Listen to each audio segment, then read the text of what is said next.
Cold coffee ಮಾಡೋದಕ್ಕೆ ಒಂದು 3 table ಸ್ಪೂನಷ್ಟು ಕೊಕೊ ಪೌಡರ್ ತಗೊಂಡಿದ್ದೀನಿ, ಒಂದು 1/4 ಕಪ್ಪಷ್ಟು ಶುಗರ್ ತಗೊಂಡಿದ್ದೀನಿ, ಒಂದು 20 ml ಅಷ್ಟು ಹರ್ಷೀಸ್ ಸಿರಪ್ನ ತಗೊಂಡಿದ್ದೀನಿ, ಒಂದು ಕಪ್ಪು ಅಷ್ಟು ಮಿಲ್ಕ್ ತಗೊಂಡಿದ್ದೀನಿ. ಇದು ಸ್ವಲ್ಪ ಗಟ್ಟಿ ಮಿಲ್ಕ್ ತಗೊಂಡಿದ್ದೀನಿ.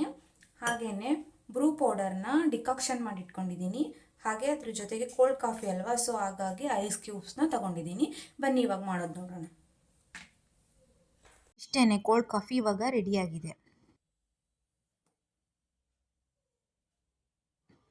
ಅಷ್ಟು ಇಂಗ್ರೀಡಿಯೆಂಟ್ಸ್ನ ಒಂದು ಮಿಕ್ಸರಲ್ಲಿ ಇಲ್ಲ ಬ್ಲೆಂಡರ್ ಇದ್ದರೆ ಬ್ಲೆಂಡರಲ್ಲಿ ಹಾಕ್ಬಿಟ್ಟು ಕಂಪ್ಲೀಟಾಗಿ ಸ್ಮೂತಾಗಿ ಮಿಕ್ಸಿ ಮಾಡಿದರೆ ಕೋಲ್ಡ್ ಕಾಫಿ ರೆಡಿ ಆಗುತ್ತೆ.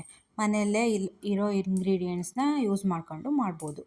ದೆನ್ ನಾವು ಹೊರ್ಗಡೆ ಹೋದಾಗ ಯಾಕೆ ಜಾಸ್ತಿ ಇಷ್ಟಪಡ್ತೀವಿ ಅಲ್ಲೇ ಫುಡ್ ಅಂತ ಅಂದರೆ, ಅಲ್ಲಿನ ಟೇಸ್ಟ್ ನೋಡೋಕ್ಕಿಂತ ಅವ್ರು ಮಾಡುವಂಥ ಪ್ರೆಸೆಂಟೇಷನ್ ಇರುತ್ತಲ್ಲ, ಅದು ತುಂಬಾ ಚೆನ್ನಾಗಿರುತ್ತೆ. ಸೊ ಅದಕ್ಕೋಸ್ಕರನೇ ನಾವು ತುಂಬ ಬೇಗ ಅಟ್ರ್ಯಾಕ್ಟ್ ಆಗ್ತೀವಿ. ಸೊ ನಾನು ಅದೇ ಥರ ಮನೆಯಲ್ಲಿ ಟ್ರೈ ಮಾಡ್ತಾ ಇರ್ತೀನಿ. ರೆಸಿಪಿನ ನೋಡಿಬಿಟ್ಟು ಮನೆಯಲ್ಲಿ ಯಾರಾದರೂ ಟ್ರೈ ಮಾಡಿದರೆ ನನಗೆ ಕಮೆಂಟ್ ಸೆಕ್ಷನಲ್ಲಿ ತಿಳಿಸಿ. ಬಾಯ್.